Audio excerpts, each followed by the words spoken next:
کہ انہوں نے آہستہ آہستہ ہماری زمین کے برابر میں جو سوسائٹیز تھیں وہاں سے انہوں نے آغاز کیا، اور اس کے بعد جو ہے وہ پھر آہستہ آہستہ وہ ہماری طرف بڑھتے چلے گئے، اور نتیجہ یہ ہوا کہ وہ ہمارے تقریباً کوئی 16 گارڈز وہاں موجود تھے، جو ان کو انہوں نے اسلحے کے زور پر جو ہے وہاں سے فارغ کیا اور جو ہے قبضہ کر لیا۔ اچھا، مجھے یہ بھی بتا دیجیے کہ کتنے الاٹیز ہیں جو اس سوسائٹی کے مالک بنیں گے؟ ظاہر سی بات ہے آپ لوگوں نے تقریباً تمام تر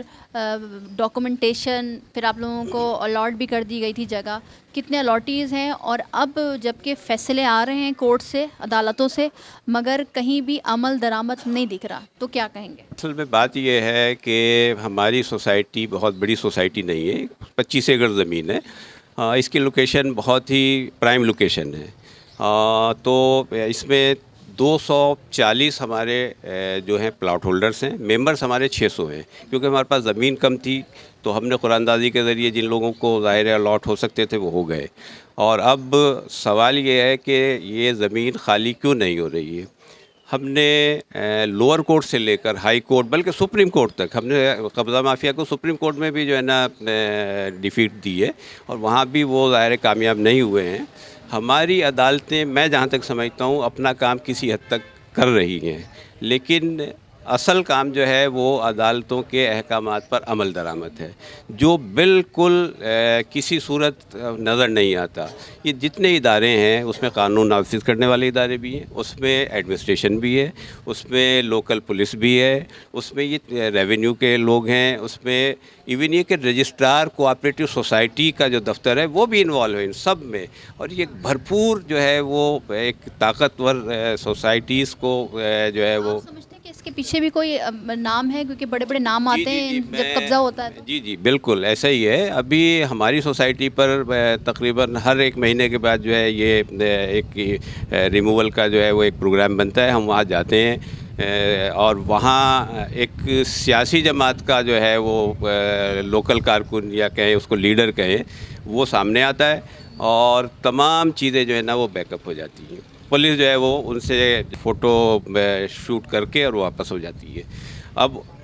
پچھلے 2 مہینے میں انہوں نے مین روڈ پر ایک دفتر بھی بنا لیا ہے، اور یہ ظاہر ہے وہی باقاعدہ طور پہ میں بتا دوں کہ وہاں پر لوگ رہ رہے ہیں، اور غیر ملکی باشندوں کی صورت میں قبضہ مافیا وہاں پر بیٹھا ہوا ہے، جن سے لڑ نہیں سکتے، آپ جا نہیں سکتے، ایون دو کہ الاٹیز جو ہیں وہ تک نہیں جا سکتے۔ ماشاءاللہ ہماری کورٹ نے بہت اچھے فیصلے کیے۔ ملیر کورٹ نے سب سے پہلے فیصلہ دیا، اس کے بعد سندھ ہائی کورٹ نے اس کے پہ اس کو وہ کیا کہ جناب اس پہ کرنا چاہیے، لیکن بدقسمتی ہماری یہ ہے کہ جو اس وقت کراچی میں حاکم ہے، جو حکومت ہے، ایک تو اس کی سرپرستی ہے، دوسرے ہماری جو وفاقی حکومت کی طرف سے ادارہ جو یہاں پہ جس کو عمل درآمد کرنا چاہیے، جو رینجرز ہے وہ اس پہ عمل نہیں کر رہی۔ پولیس تو کوشش کرتی ہے، ہمت کرتی ہے، انکروچمنٹ آفس والے بھی پہنچتے ہیں، سوئی گیس، بجلی گیس والے پہنچتے ہیں، انہوں نے وہاں پہ بڑے کام کیے، لیکن سب سے بڑا افسوس یہ ہوتا ہے کہ ہمارے رینجرز جو ہے معاملے میں بالکل بھی ہمارے ساتھ نہیں دے رہی۔ جس دن رینجرز ایک دفعہ آگے تو ہمیں اللہ کی ذات پہ یقین ہے، اور ان کی اس پہ بھروسہ ہے کہ ہم اس زمین کو خالی کروا لیں گے۔ تو یہ جو آپ مجھے یہ بتائیے گا کتنے الاٹیز افیکٹڈ ہیں جو کہ اس سوسائٹی میں جن کو ان کا حق نہیں مل رہا، اور انتظامیہ کیا کہتی ہے آپ کی سوسائٹی کی، اور آپ لوگوں نے تمام تر کاغذات جو پیمنٹ ہے وہ پے کر دی ہیں؟ ہمارے تقریباً الاٹیز 250 کے لگ بھگ ہیں، اور افسوس یہ ہوتا ہے کہ یہ زمین جب الاٹ کی گئی، اب تک کئی ایسے بزرگ ہمارے ایسے ہیں جو اس دنیا سے جا چکے ہیں۔ اب ان کی اولادیں وہ در بدر پھر رہی ہیں، وہ اسی فاصلے میں تھی کہ ہمارے والدین نے ہمارے لیے ایک زمین کا ایک ٹکڑا حاصل کیا جسے ہم جا کے آباد ہوں گے، لیکن وہ ابھی تک ان کو وہ زمین نہیں ملی۔ اب اس کے علاوہ اب ہم لوگ اس عمر کو پہنچ گئے، جس زمانے میں لی گئی تھی اس وقت ہم جوان تھے، لیکن اب ہم اس عمر کو پہنچ چکے ہیں کہ ہم سے بھاگ دوڑ نہیں ہوتی۔ بار کوشش میں لگے ہیں، اللہ بہتر کرے گا۔ سب سے پہلی بات تو یہ ہے سندھ ہائی کورٹ تو کافی دفعہ جو ہے فیصلے دے چکی ہے، اس کے علاوہ نیب میں کیسز کافی زیادہ چل رہے ہیں، اسکیم 33 کی تمام اسکیم ہو گئے تقریباً اگینسٹ میں۔ اب آپ یہ دیکھیں کہ جب تک سپریم کورٹ جو ہے خود نوٹس نہیں لیتی، جب تک ناممکن والی بات نہ آتی، کیونکہ اگر آپ دیکھتے ہیں سندھ گورنمنٹ کے نمائندے بھی اس کے اندر شامل ہیں، ادارے بھی تمام شامل ہیں۔ سچل تھانے کو اگر آپ دیکھتے ہیں تو ان کی انوالومنٹ اسکیم 33 کے اندر لینڈ گریبنگ کے حوالے سے بہت زیادہ ہے۔ تو جب تک سپریم کورٹ کوئی سوموٹو ایکشن نہیں لیتی اور اس کے اوپر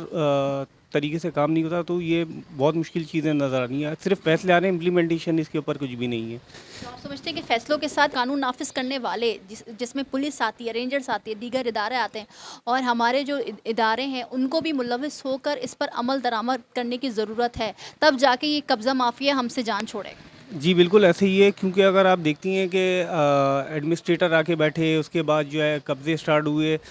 کس سن میں ہوئے, کس کی گورنمنٹ کے اندر ہوئے ہیں, تمام پیپلز پارٹی کی گورنمنٹ رہی ہے اس کے دوران. اگر آپ یہ دیکھیں ڈی سیز آ رہے ہیں وہ کوئی امپلیمنٹیشن نہیں کر رہے, پولیس کو اگر اپروچ کی جاتی ہے تو وہ تو بالکل ہاتھ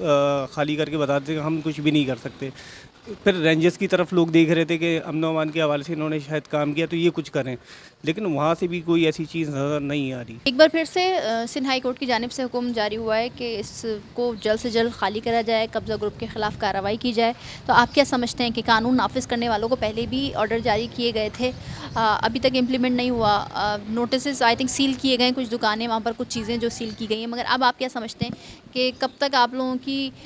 حق جو ہے, آپ لوگوں کا, آپ لوگوں کے گھر, آپ لوگوں کی زمین آپ لوگوں کو واپس کر دی جائے گی, اور قانون نافذ کرنے والے ادارے کب تک کام اپنا کمپلیٹ؟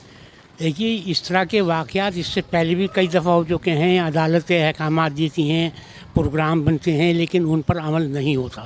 اب عمل نہ ہونے کی وجہ پولیس بھی ہو سکتی ہے, رینجرز بھی ہو سکتی ہے, اینٹی انکروچمنٹ بھی ہو سکتی ہے. ان سب کی لاپرواہی ہیں. جب تک عدالت ان سب کو جواب ان سے نہ لے اور انہیں پابند نہ کرے اپنے فرائض کی ادائیگی کا, ہمیں امید نہیں کسی بھی کامیابی کی.